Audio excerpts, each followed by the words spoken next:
I don't think it's right to live in a world where a tiny percentage of people are very, very wealthy and most people are very, very poor. I don't feel comfortable just living it up as a privileged person.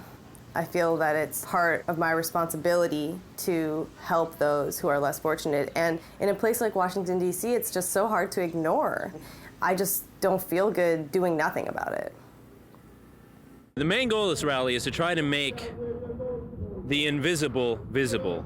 What this country really needs is what Martin Luther King Jr. was calling for in the year before his death, which is a radical revolution of values. In the years, Reagan-Bush years, which we've fortunately just escaped from, that kind of talk was definitely out of fashion. Maybe it's still out of fashion. For me, it's the truth, and in the deepest sense, the truth never goes out of fashion.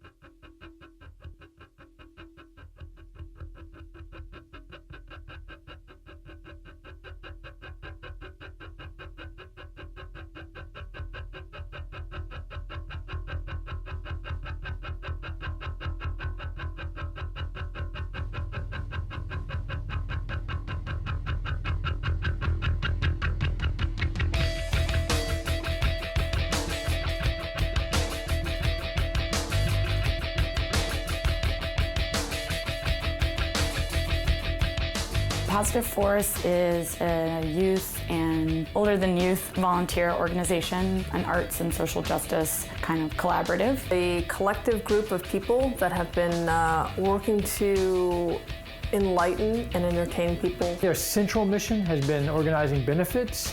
They do protests, they organize some demonstrations. The politics of this music were never an abstraction, and Positive Force really made everything real. You saw your $5 go into the jar, and then Mark would get up on stage and tell you exactly where that money went and why it's so important, and he'd thank you for coming, and you'd feel like you had put an investment into the community, and then everyone would have this fantastic time and see this revelatory show. When you're getting into punk rock and stuff, there's all those lyrics and songs about, you know, what are we gonna do and how are we gonna change the world? And it just seemed like an active step to take. You know, like to answer that question. It just became sort of understood that if you're part of the DC punk scene, you're not just gonna go to shows, you're actually gonna do more than that. People that are going to shows were reading different types of books, people were actually trading different types of books at shows, and then you had Positive Force come in and actually say, like, go do a real activism, go work in a soup kitchen, go do something. The whole organization is predicated on the idea that there should be punk shows that are about raising political awareness and about raising money for political causes. Because there's sort of a notoriety attached to the name, it tends to continually attract younger and newer people who are interested in putting their politics into the punk scene, especially in a city like DC that resonates, and as long as there's people willing to do it, it's gonna keep going. What gives me peace of mind is knowing that I'm not just being a witness, that I'm active and that I'm living my values. That a big part of punk for me was discovering who I am and then making an effort to be true to myself on a daily basis. It's about personal revolution. If you're gonna bring change into society, you gotta bring change within yourself.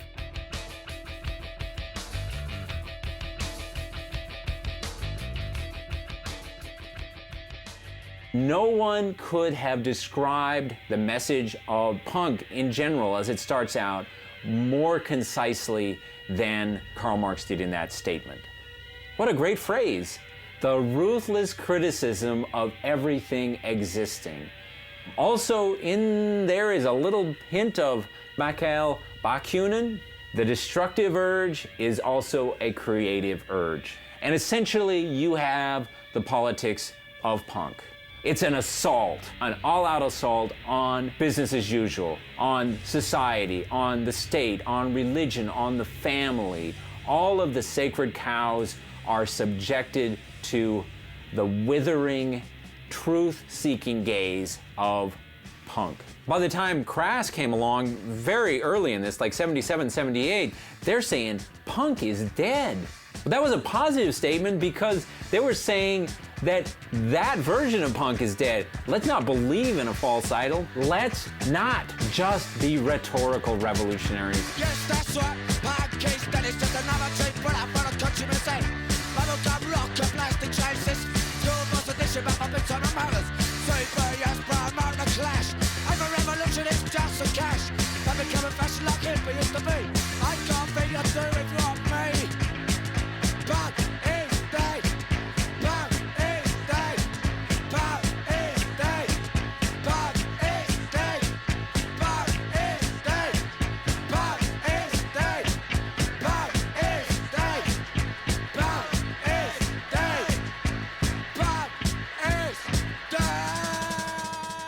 one of the key edicts of Crass was there is no authority but yourself. Not only is there no authority but yourself, but in reality there is nothing but yourself. And I don't mean that in a sort of egotistical sense, but actually one is utterly responsible for all the attitudes that emanate from one's head. You know, I would add to there is no authority but yourself, you know, a deeper thought, and that is there is nothing but yourself. And that's the responsibility. That's right.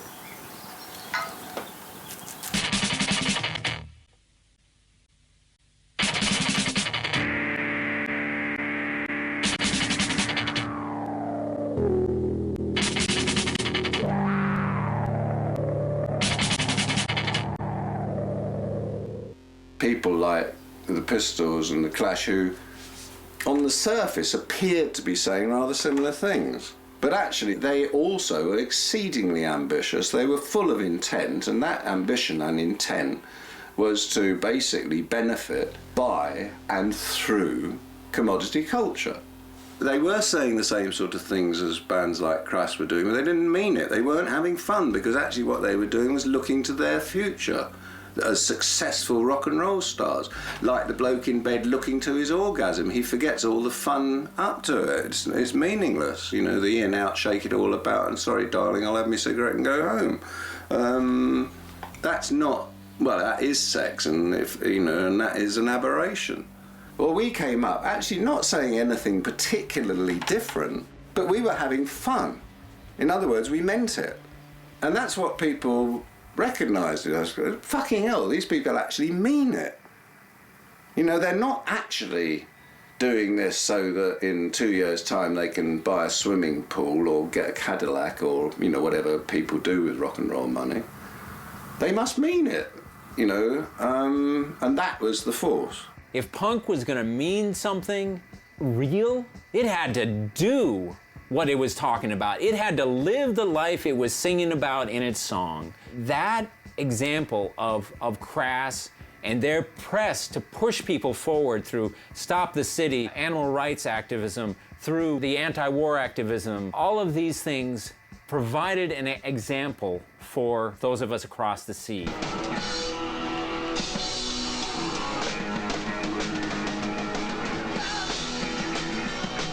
I first heard the term positive force when 7 Seconds gave their label that name. 7 Seconds were very deeply inspired by the DC scene and Minor Threat and Ian and Straight Edge in particular, and took back from that the more positive approach to scene building.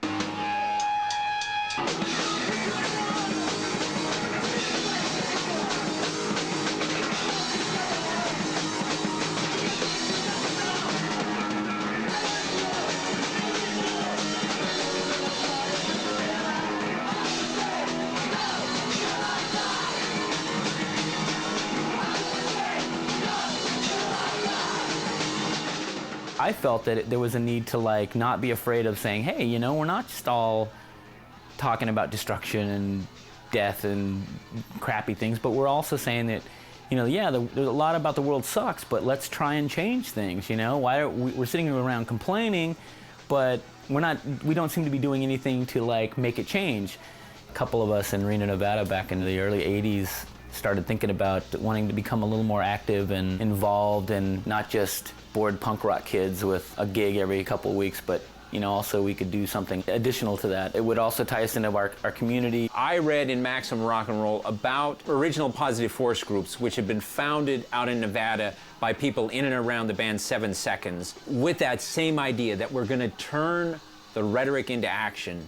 The idea was that there would be a network of these activist groups connected to every punk scene throughout the United States and potentially throughout the world. I immediately was like, we should do a positive force here in Washington, D.C. The early days of Positive Force was this crazy ragtag group of all sorts of people. You know, there were 40-year-old situationists, and there were libertarians, and there were runaways, people who looked like traditional punk rockers, and there were people who looked like absent minded professors. There was girls and boys and people of all different ages and colors. Basically, there was an open agenda, and anything anybody wanted to do was up for fair game. We would have open discussions at meetings. We would produce this newsletter, and we would often organize these protests. Some of them were die-ins, some of them were war chest tours. We would do protests in the DC area. We did a lot of guerrilla theater. We had an organization during Jerry Falwell's influence and the Reagan administration's ties to the New Right. We had an organization called the Fundamentalist United Christian Knights, which if you figure out the acronym, you can figure out what the joke is. So if there was a big march that was happening and people wanted to do something at it, they could suggest something. It was this perfect place to learn activism. You could say, I want to do this thing, and you just sort of break it down. Well, if you want to do these things, you know, you'll have to talk to these bands, you're going to have to rent a PA, you're going to have to make a stage, you're going to have to get a permit, you're going to have to make flyers, and you sort of break all the pieces down, and everyone in the room would take a piece of it, and together you would do something. Spring ended today, and the revolution summer began today. And we're just paying a few dues so the rest of the summer will just go smooth as ink. It'll be great. Don't forget, there'll be big activities planned for all summer, so you won't be bored. Ready? The song's called Spring. Revolution Summer had a number of events, and mostly it had a number of bands that were happening that we really were into. If you don't now, you better learn to believe me when I say you're gonna build a wall around this sun, around these hearts and hands. If you don't now, you better learn to believe me when I say you're gonna build a wall around this town, around these hearts and hands. They all had messages, and we were trying to focus those messages and bring them together with the energy. Somehow put the idea in people's minds that there was something to be done with the energy. There were a lot of issues that we were concerned about, and I really wanted that to people to feel like, hey, yeah, right, there is something we should be doing right now. We're all organized in bands, and our community is here, and let's make something happen, whatever it is. We come together in the summer of 1985 in Revolution Summer to make Positive Force. The very first show that I organized with my dear friend Jenny Toomey was Embrace and Beefeater at DC Space as a benefit for the Alternatives Festival. That show was really important for a number of reasons. Again, it's my first collaboration with Jenny. It's also my first connection to Tomas from Beefeater. Tomas was a big inspiration. He freely mixed spiritual concepts, even religious concepts, with radical politics. Beefeater as a band, with Doug Burgell on bass and Fred Smith on guitar. They were just a wide open band musically, just really intense and amazing, and the perfect foil for Tomas's wide vision. One of the songs that they played that night, which I heard for the first time, was the song Live the Life. Live the Life was written by what they call the granddaddy of gospel. His name was Thomas Dorsey. He wrote some real nice conscious songs, and Live the Life was performed by Mahalia Jackson, who's my second favorite gospel singer.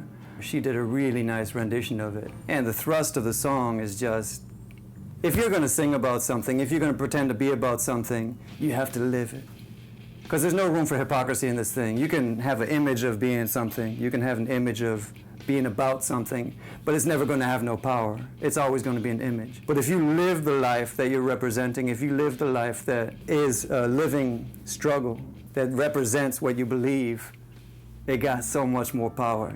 If you follow the history of the DC punk scene, the original punk rockers were kind of anti-political, which makes a lot of sense, right? Because their parents worked in government and they were surrounded by this thing. And what do you do when you're beginning to come of age? You sort of blow up everything that your parents did, kind of thing. You question it. If you listen to all the first punk rock stuff, there are political messages, but it's much more like feminism. It's much more the personal is political as opposed to West Coast punk rock that had overt political messages, or the punk rock of England that had these overt political messages. Initially, as kids, really there was so much struggle, like trying to figure out who we were to begin with, and then who were as punk rockers, and then also having to contend with all the kind of, just the weirdness that was going on. Because we really believed in things. Then as we got into our 20s, I think we became comfortable with ourselves, and then larger issues came up, specifically gender, the relationships, like gender issues, class issues, and race issues, and nationalist issues, and just stuff that we started thinking about the world larger, because I think we became more comfortable with ourselves. At the beginning, everybody was just trying to figure out, like, first off, who the fuck am I? And then who the fuck are you? And who the fuck are we? And then how the fuck do we fit in? And eventually, we kind of established how we fit in. And then, so what do we do with it now? And I think it started to grow from there. We would always have we'd get into these discussions, Ian and I, and he made some valid points. My valid point was, I guess I was like, saying that apartheid was despicable and we should start doing something about that, much as we could protest in some way. And he always brought to my attention that still a lot of injustices going on here in America, which I already knew, but for some reason it's easier to look at people who are struggling even harder. We had discussed ways to register our vote without falling into traditional ways of protesting. We just said, man, rather than being powerless or rather than, just writing another song, why don't we take it to them? We literally just grabbed whatever we had that could make noise. We just said, anybody that feel strongly about this and you want to just express your rage to the South African government, come with us and go to the South African embassy. Just bring anything that make noise. They had pots and pans, they had metal car parts. At the end, we were banging like crazy, man. We were making beats. I think that grew into another approach towards just forcing people to pay attention to you then and there. I mean, you literally in their face to where they can't even focus because there's too much noise going on. They can't focus on their machinations, So the first punk percussion protests we did, at some point, Positive Force people started getting more and more involved, and that became more of like a fixture of their work. I was pretty close with the Discord community at that point, and we did a series of benefit concerts that were pretty successful. That kept together a nucleus of the folks involved. We determined that what we were going to do was relocate to our own communal house. And so Positive Force House was born in January of 1987. Positive Force House was set up as an intentional community. It was a commune, to use a hippie term. But we were not your average hippie commune because we didn't allow drugs, including alcohol or smoking, in the house. We're a vegetarian house. Meat wasn't allowed in the house. We were ecologically minded, trying to do as much recycling as we could. And the house was intentionally created to be a creative space where bands could practice, where groups could form, record labels could be based, where Positive Force would have its meetings, and all of the energy that was raised from that could flourish. It was our own little garden, if you will, garden of radical possibilities. I just thought it was so cool they had a conference room in a punk house. You know what I mean? They basically had this room for meetings, and I was like, that is just so cool that you have a punk house and you have a meeting room in it. Always tons and tons of people over at the Positive Force House, and there were lots and lots of meetings and ideas, and you could always tell something was brewing. You could always tell they had something that they were working on. Everyone was super industrial. The house itself was really full of an energy, which was really inspiring. From the very beginning, Positive Force was trying to connect its benefit concerts to action. Partly that was through the education, to offering volunteer opportunities, trying to recruit folks in not only into Positive Force, but into volunteering for other groups, to creating their own group, to becoming active. One of the cool things about doing a show, we do a march out on the streets afterwards.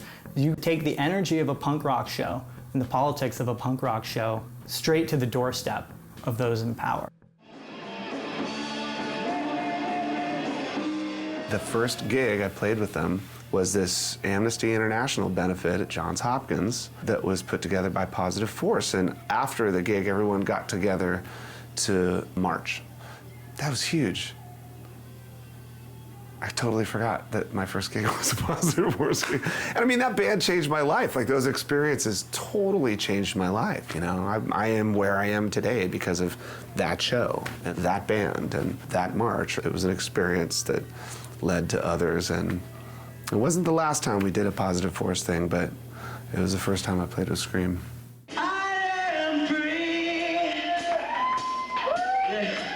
I know you don't know the words of these new songs, but that last line, I am free, goes for everything this show's about.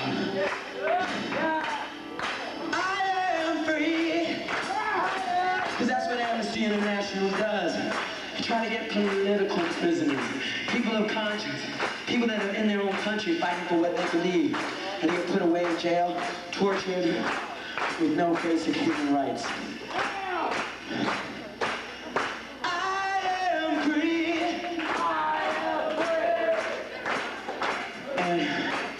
I want to hear you say it. I am free. It's the least we can do this show, is to raise money for a cause like this. Because as a friend reminded me the other day, every little thing you do when you take a stand helps out the world in its own little way. It has a positive effect on the world. And when we're all here together, and we go march tonight, to collective body, taking a stand against abuse of human rights. And that's a positive force.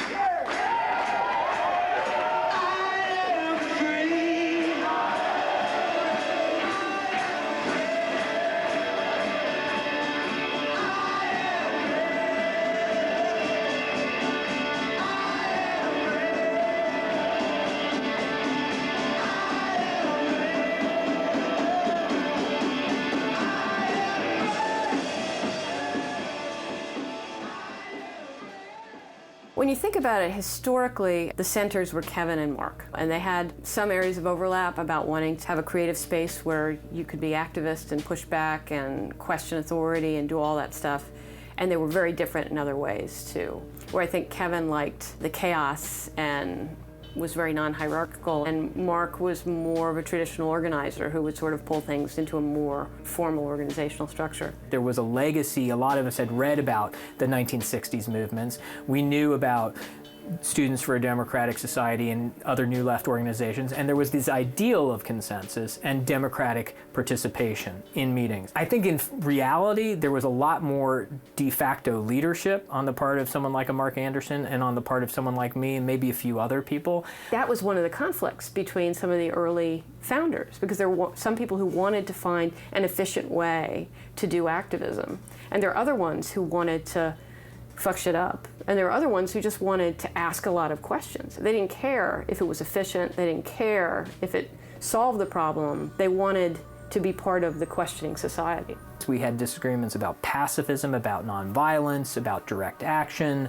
about how intellectual we should be, about how politically engaged we should be, about what organizations we should and shouldn't work with. There were substantive disagreements. They're just very different ideas about what they were trying to get out of the group. And one of them is about this exchange, and one of them is about creating systems of support for people who are on the margins. And I think both things are very good. And for a period of time, that really, really coexisted.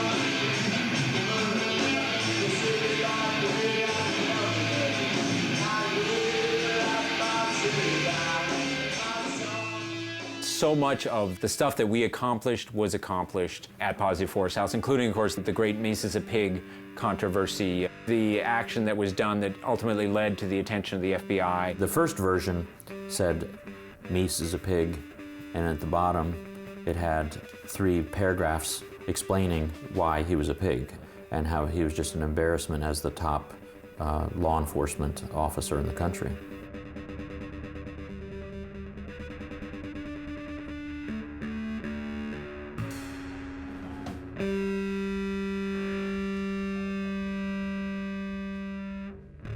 All of a sudden I came up with an idea of a phrase to add to the poster, which I just thought was hilarious and I couldn't stop giggling, which was, experts agree Misa's a pig. You know, we were neighbors with the Discord house, and Jeff was working on this project, and it was very natural. It was literally like, our friend needs help doing this project, which seemed like a great idea.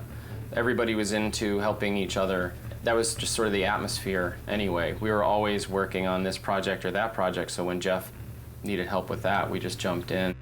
The Misa's a Pig thing was a great example of how the DC punk community could organize itself, pull off something that was a direct affront to the powers that be, that helped to lead to the Attorney General Edwin Meese resigning, and certainly spread the message of what we're trying to do, not just around the metro area or even around the country, but around the world. A friend of mine remember hearing about it on the radio in Indonesia, seeing it in a paper in the Soviet Union, other folks in Latin America. That's the kind of possibility that creative outrage can have. Thanks for letting us play here, and don't forget there's also called economic apartheid, and it's happening here. It's not as visible, but it's still real. Go down to Anacostia someday, you'll see it. There will be a time.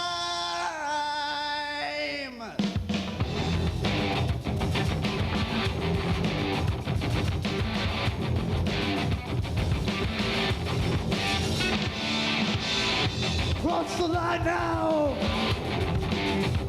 Turning heel.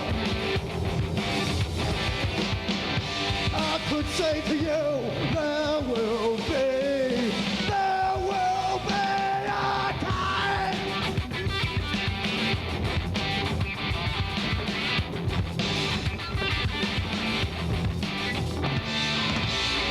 Understand what everyone's talking about, but did you get it?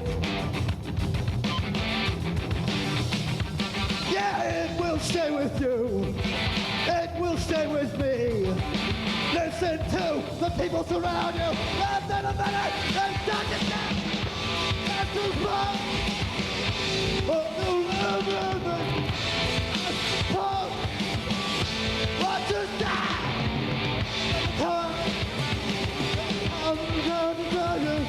It's time to decide now. The capital city.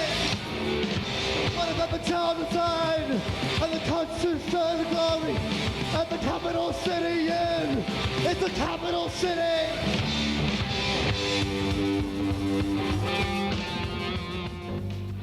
This is the first time since taking the oath of office that I felt an issue was so important, so threatening, that it warranted talking directly with you, the American people. All of us agree that the gravest domestic threat facing our nation today is drugs. This is crack cocaine. It's as innocent looking as candy, but it's turning our cities into battle zones.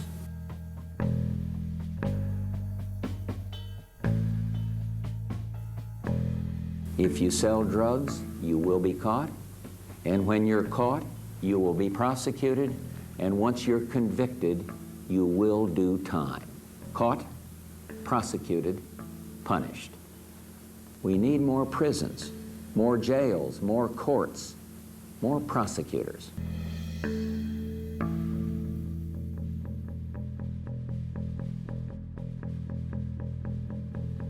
CCNV, independent of Positive Force, was an incredibly important and impressive progressive endeavor in Washington, D.C.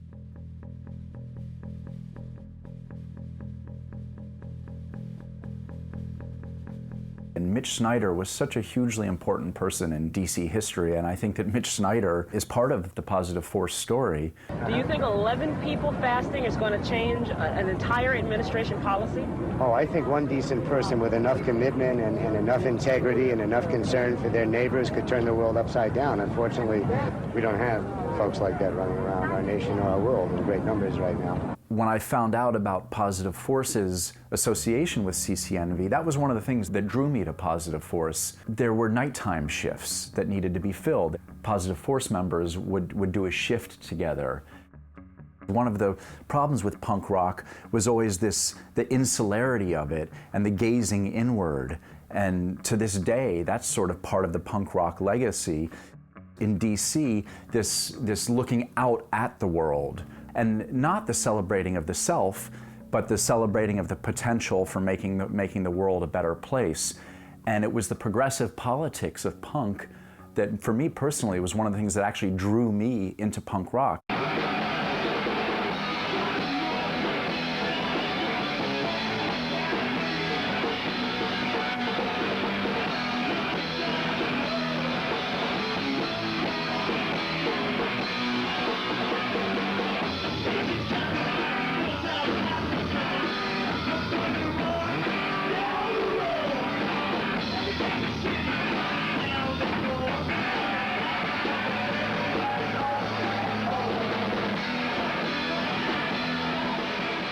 I'd always been interested in the more political and activist side of punk rock. So when I came across the State of the Union compilation, there were all these really cool bands, there was really cool information with it and ideas, and that's what drew me into it. I had been wanting to start a zine and wanting to do things in my own scene, and I actually wrote to Positive Force and asked for advice. Mark Andersen from Positive Force actually ended up writing back to me. And that was one of the things that was really inspiring to me, that these people who put out this really incredible release were willing to take the time to talk to us and encourage us to do things ourselves and do things in our own scene.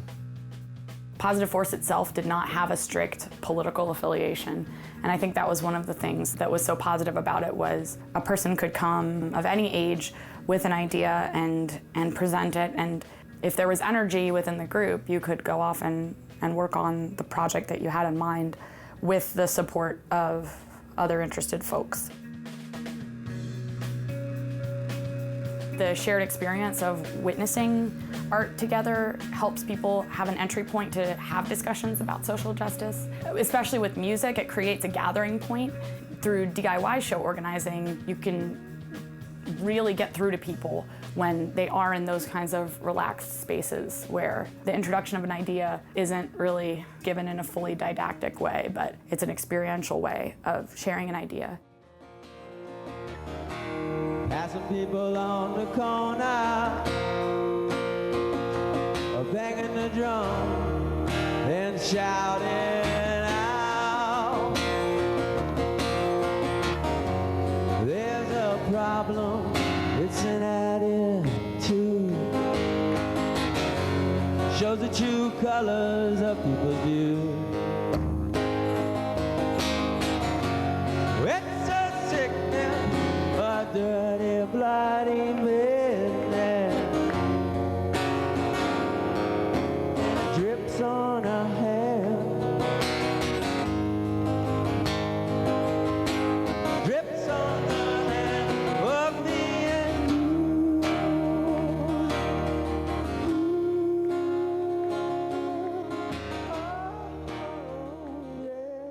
There is somebody who has only been to a couple of Positive Force meetings, but if you were to ask me 6 most important people who have been part of Positive Force, I would certainly list Ian MacKaye as one of those folks. Ian might rebel against this characterization, but I absolutely know that from that very first show that we did with Ian in the fall of 1985, he's been a co-conspirator in Positive Force work. He's been willing to support it in all the different bands he was in. He's been willing to stretch himself. He's been willing to critique the group too, to encourage it to keep growing.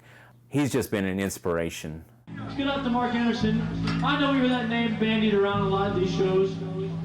Fact of the matter is, the man has done a lot. He's put on a lot of shows, which makes it possible for everyone to come see him.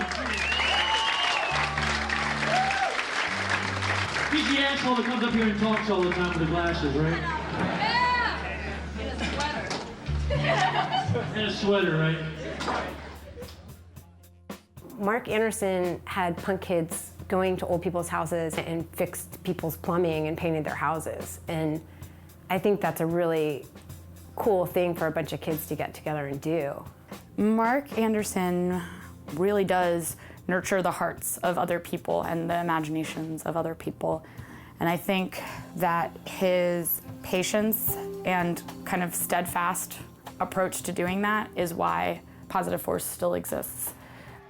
When Fugazi came into the picture, it was like a rocket ship taking off. the kind of artistic excellence and drive paired with such extraordinary commitment to the community, to a radical political vision, that they were realizing not only just by the way they ran the band, but what they wanted to do with their music.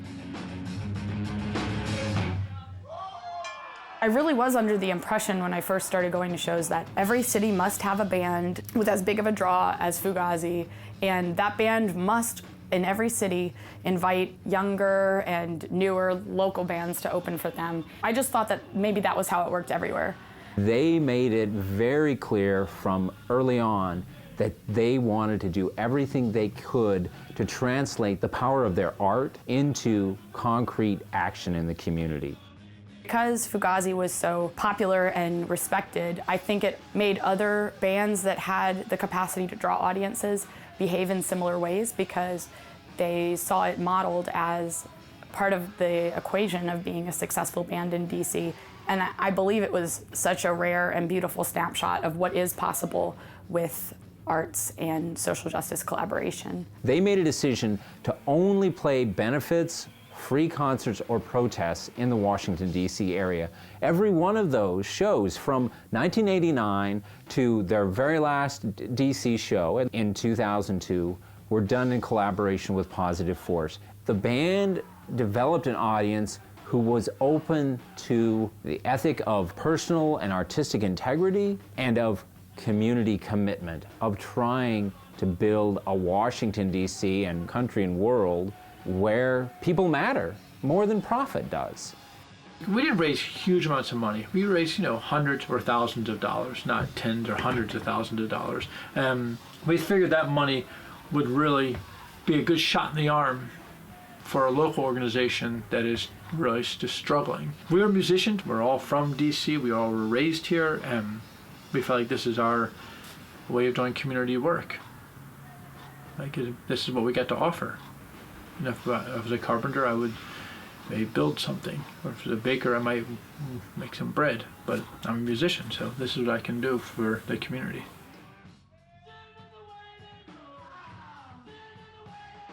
As Fugazi's popularity and artistic power grew, we were able to do much, much more. And Positive Force, we were lucky to work with them. We just could not have done so much of what we did without Fugazi. Keep your eyes open.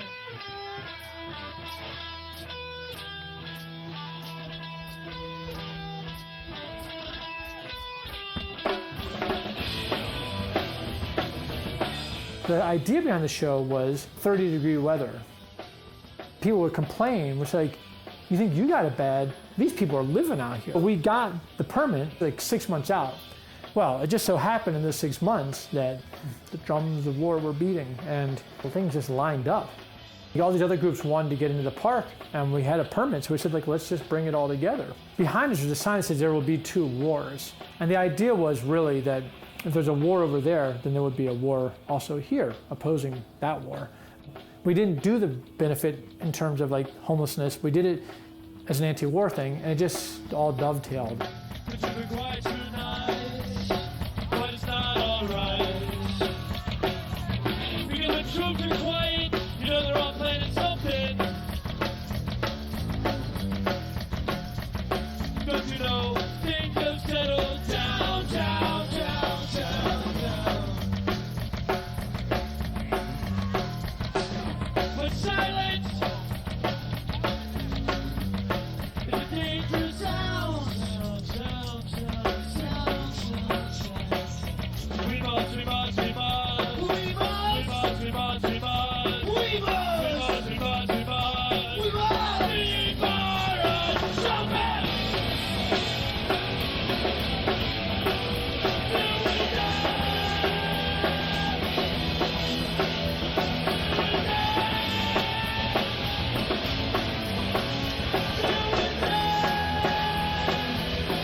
We had a punk percussion protest before Fugazi played. We went straight from the punk percussion protest into the Fugazi show. Just a really, really powerful moment in the midst of this very unpleasant, cold, rainy January day. It turned out that Spin Magazine covered that.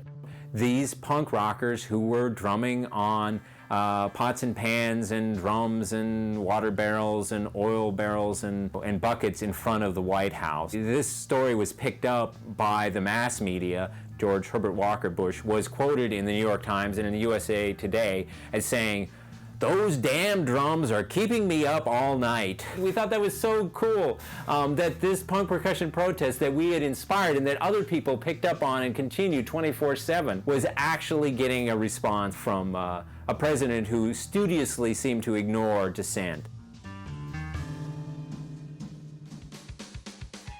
That whole DC scene didn't hit me until years and years later. Actually, when I was in Olympia and Jenny Toomey came to Olympia. I lived in Olympia for a summer, and I lived in the Martin Apartments. I met all of these people, and I lived with Toby in her apartment for a little while, and I was in a band with her called My New Boyfriend. And Toby had a real love affair with DC because of Fugazi and Nation of Ulysses, so I think it was like all arrows just kind of pointed for us to eventually go there, and we did. We moved there for 2 years.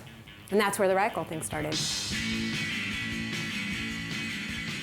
It was really exciting to be part of this big music community where we loved all the bands, and we were all just very excited to kind of share ideas and network and get to know each other.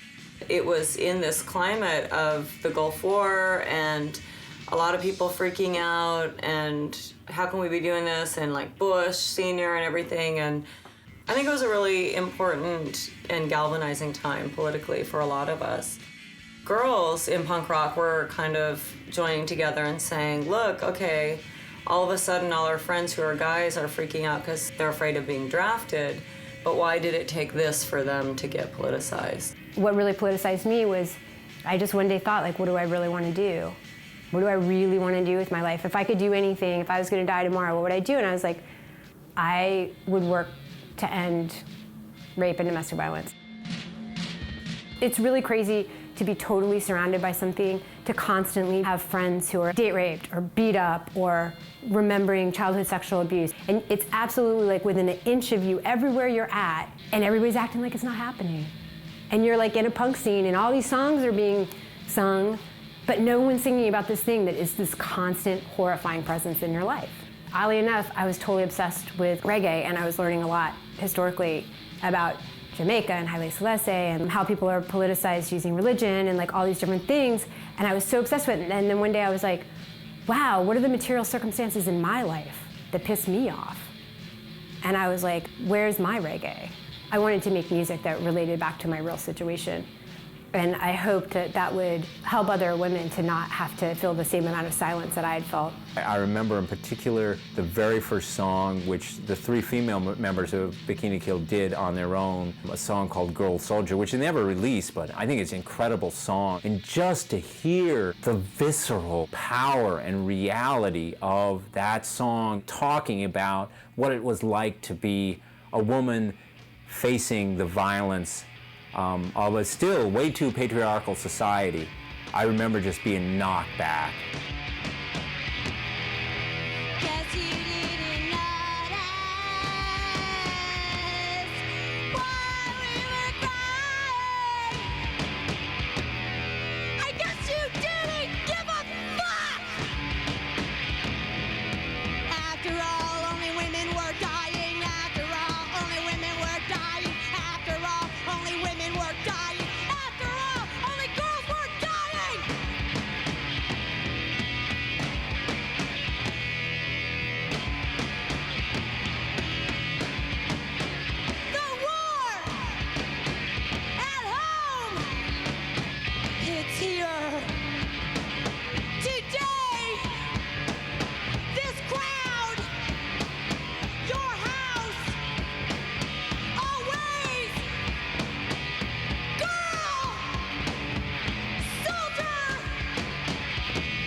Kathleen Hanna pretty much called it. She was like, hey, you know what, now here we are, Bikini Kill and Brownmobile, we're spending this awesome summer in Washington, D.C. We're getting to know all of these people and bands and stuff, but she was like, I think that we need to try to organize and meet with the girls in this town because mostly we've just been hanging out with a lot of guys. As I recall, we wanted to use the Positive Force House and we had to go to a Positive Force meeting first. I just remember going to the meeting, it was like all these super young, like kind of, you know, dreadlocky, like crusty punk kids, but they were super clean.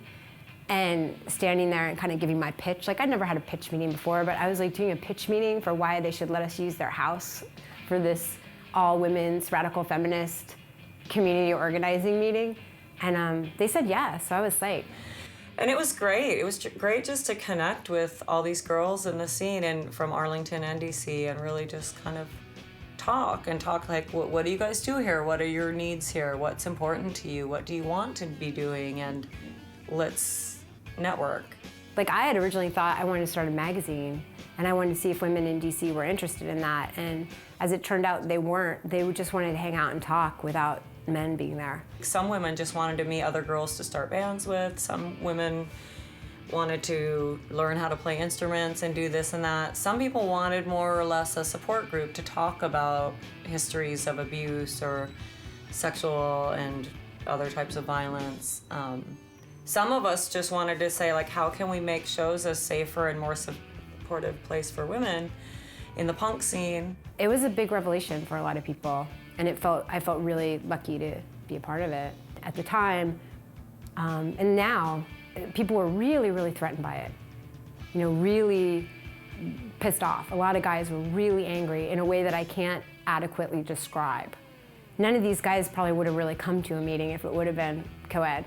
It was just that they weren't allowed to come that made them so mad. And I was really thrilled that Mark and Positive Force were like also behind us. Everybody at Positive Force didn't have to agree that it was okay to have a separatist meeting at the house, but they let us do it anyway.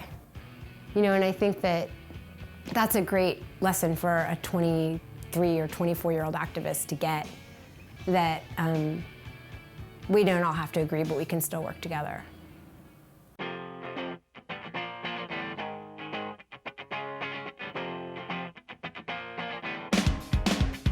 A lot of the focus at that point is on these questions of whether to be independent or whether to go with a major label. And that's the major drama as the Nirvana era descends upon us and the era of corporate punk descends upon us. You have to think about like the musical climate then, that there was just no way in the world a band like ours could be like a popular rock band. Somehow everybody stopped facing that direction and they sort of faced us. We never imagined what happened to actually happen. There was a feeling almost of like pride. It felt very exciting and it felt like all this kind of possibility. Pretty quickly afterwards though, it created this sort of reverse effect where suddenly all of the kind of collaboration became really competitive and all of the sort of creativity became very corporate and commercial. On one hand, it creates the possibility that punk could actually reach the masses with its radical, even revolutionary message. But on the other hand, the way they've done it is through the very machinery of the rock business that I thought we wanted to destroy.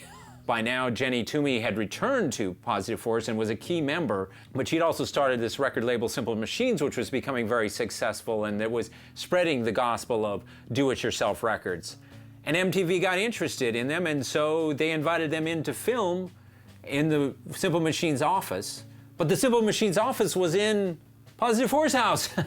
And so all of a sudden, I come home to discover MTV is in my house.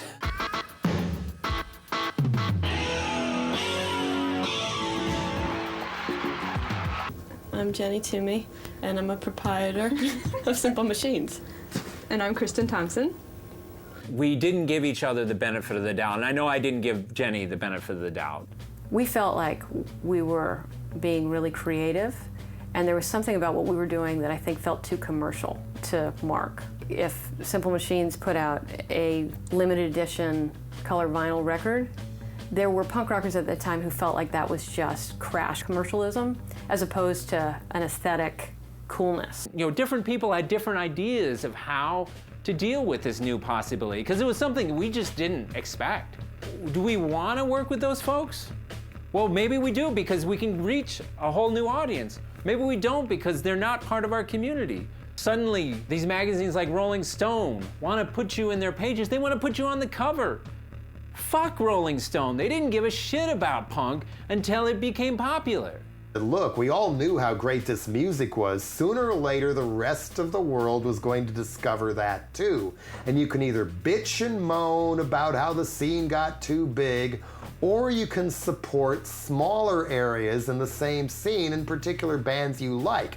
In other words, concentrate what you like instead of bitching and moaning about what happened with Green Day, or if you don't like what's on MTV anymore, why not just turn it off and go start your own band? I know that certain larger bands turned me on to other certain things, you know, and seeing like, okay, you know, the first show I ever went to was Green Day. And through Green Day, I got into all these other things that trickled down into, you know, various other sections of punk rock and everything like that, which leads into activism, which leads into all there is to offer there. But if it wasn't for those bands, you know, becoming bigger and turning you on to that stuff, I don't know if I would have ever stumbled onto it.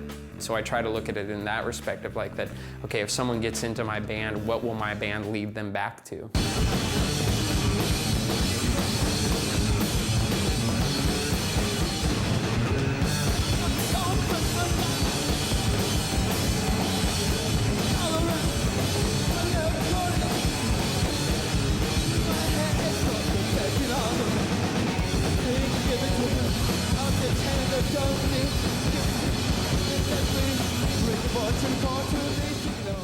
As far as that whole thing, walking the walk, talking the talk, I mean, I can dig it. I agree with it. But there has to be a certain disconnect between the lyrics and yourself. Or you don't have to, but, you know, for me, I like, you know, lyrics that are kind of over the top. How did you get involved in the band? Well, we're not a band, we're a terrorist party, a political group. So, we're basically self-constructed and self-proclaimed, and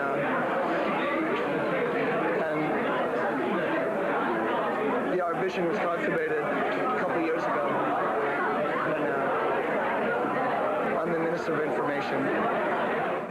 I think that there was a mistake in the punk era of holding people really accountable for their every aspect of their daily life, you know, and saying that, oh, there's going to be this incredible consistency between who you are and what you do. That leads to a real disappointment because nobody can be the heroic creature that you purport to be through your art.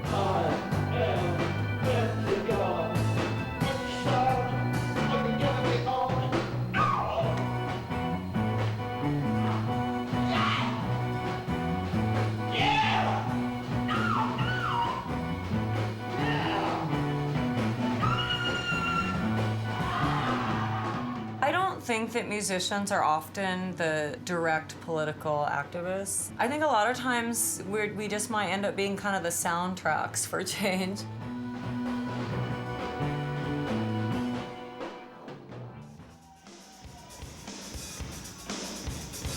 There's a whole history of music changing popular culture, but as against changing the fabric of society, it changes individuals who then go on to change society. And, you know, it's ordinary people making a stand against something or trying to change something about the nature of their work situation or their living situation.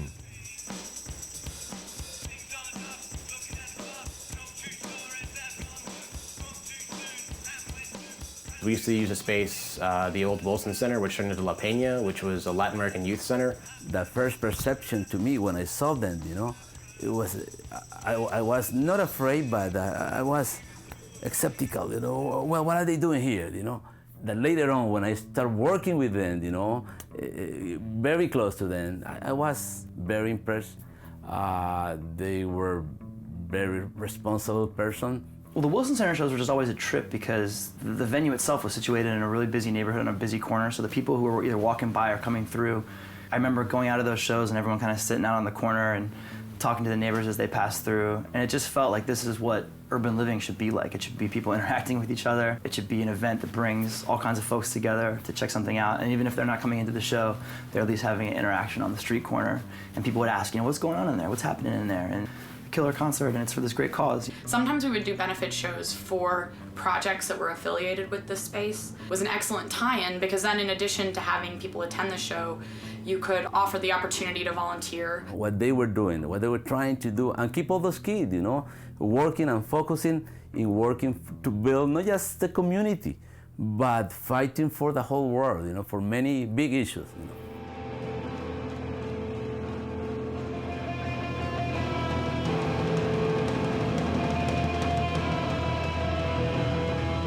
A lot of us sort of started thinking about, okay, wait a minute, there's all this discussion of globalization.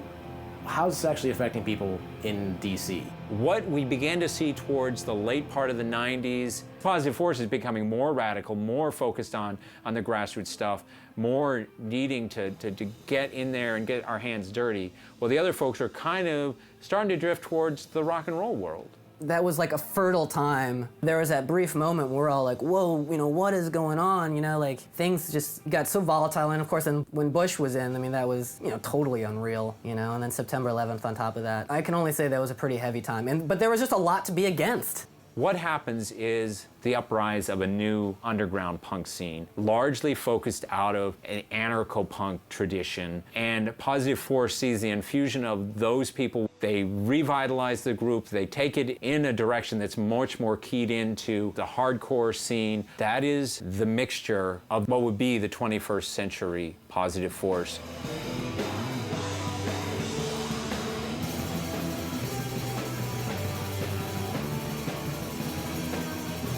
Those pivotal moments that happened at sort of punk shows just set off a lot of sparks in people's minds and got them thinking about things. This idea of critical thinking. Look at the world around you, and if you have a problem with something, are you gonna sit around and complain about it, or are you gonna do something? If you're gonna do something, why not try to do it in your own backyard?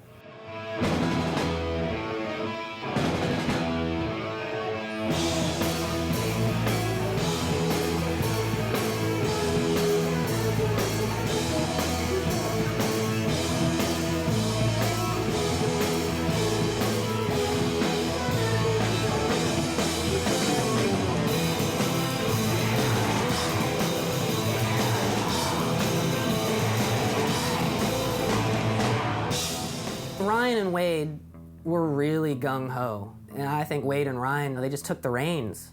And they're like, hey man, we care. We care about, this. So yeah, you could say that they became like leaders. I wouldn't disagree with that, I wouldn't say leader in a traditional sense. You might be responsible and delegating tasks, but I never thought of them as like the boss, We delivered groceries once a month to approximately 150 low-income senior citizens in Washington, D.C. My role was to recruit and coordinate volunteers. So the first step, through email listservs and through making announcements at shows and other kind of social events, try to recruit folks, both regular Positive Force members and just other kind of supporters, because we needed people power, right? The idea is we would take 150 full bags of groceries. We would divide up the routes and we would take them out, and it took 3 or 4 hours on a Saturday once a month.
Are Family is another outreach connected to Positive Force. It really is an outreach program for the elderly. That was something that was like really close to my heart. It's great to see a city growing, and it's great to see a city thriving. And sometimes in the midst of a lot of growth and change, some groups of people can get left behind. This is a program that's helped a lot of people, and over the years, that's been something that I've really enjoyed seeing and been inspired by too.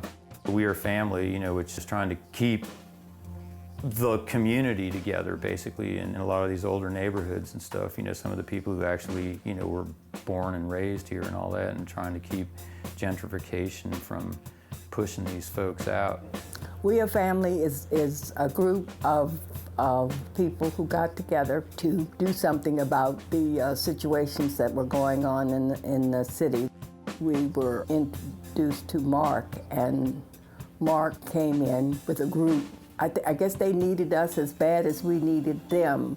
It seemed like an unlikely marriage, but he came in and he brought, I guess, punk rock. They dressed different and they talked different, but if you script them down, they had the same heart to help change things. What was it like? It was very unusual. I wasn't ready for it because I seen them in them psychedelic colors and painted up and stuff. But I didn't understand them, you know. I thought it was a little strange at first, but after meeting them and talking with them, they're good people. Without Positive Force, I wouldn't have gotten involved in We Are Family, and that has just brought me down roads that I never thought I'd go down. And I mean, I've made connections with people that, I mean, it just to find myself in a room with like an 85-year-old lady that like normally I would just pass on the street. I was able to take the lessons, you know, that people do have power that they don't even know they have, to organize, like do something creative and have some tangible effect through the example and the kind of constant presence and inspiration of organizations like Positive Force. I can put two and two together and say, hey, I can come up with a creative solution.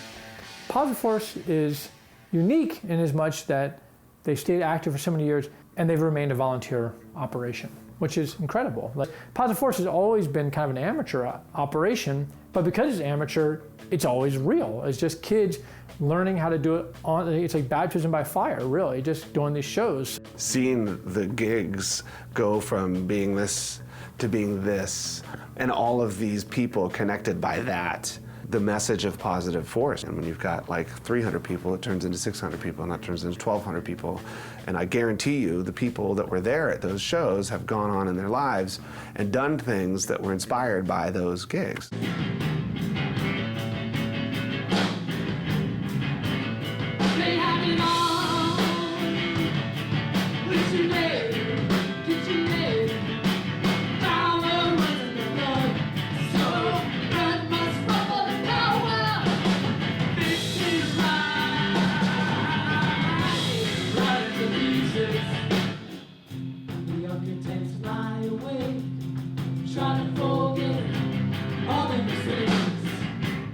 Protesting, for me, is an exercise. You've never done protesting. And since I think of punk rock as a form of protest, it just can't be done.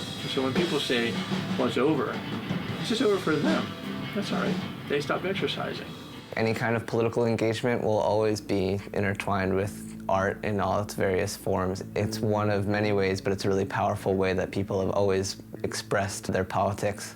And, you know, when I say politics, it doesn't even have to mean the politics of government. It's the politics of how people relate to each other, and politics of how we can coexist. And obviously that goes from the smallest level of people just living in a household together to the largest levels of government and multinational corporations. Like, that's all of that stuff is political.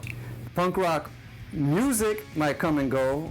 The punk rock imagery and fashions might come and go. But if you're truly about justice, if you're truly about healing, man, every day that you wake up out of bed, you've got the choice to either struggle for the same justice that MLK was struggling for, or you can just, you know, wait for that deadline, see, just have as much fun as you can before you take that dirt nap, you know. And we about justice, man, so that never ends. You know? It's more than what the instruments can do, because there is the instrument of the guitar and there's also the instrument of the player. And Positive Force works to marry those things together to create something that is at the same time about just enjoying music, but also opening your life to helping other people and giving you an opportunity to get involved in your community as much or as little as you choose at any given time. And it's a group that people need to know about.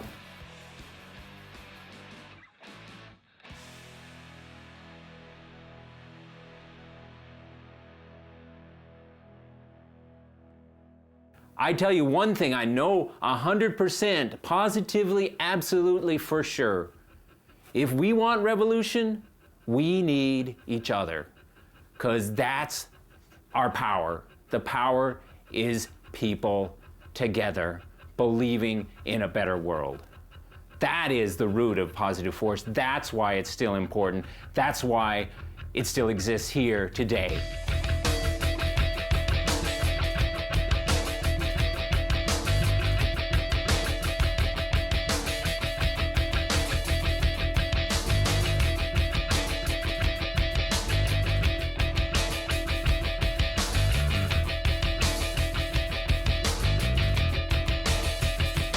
One thing about Positive Force shows is that they, that there wasn't smoking or drinking, because they were always in these churches. That's all I'd like to say.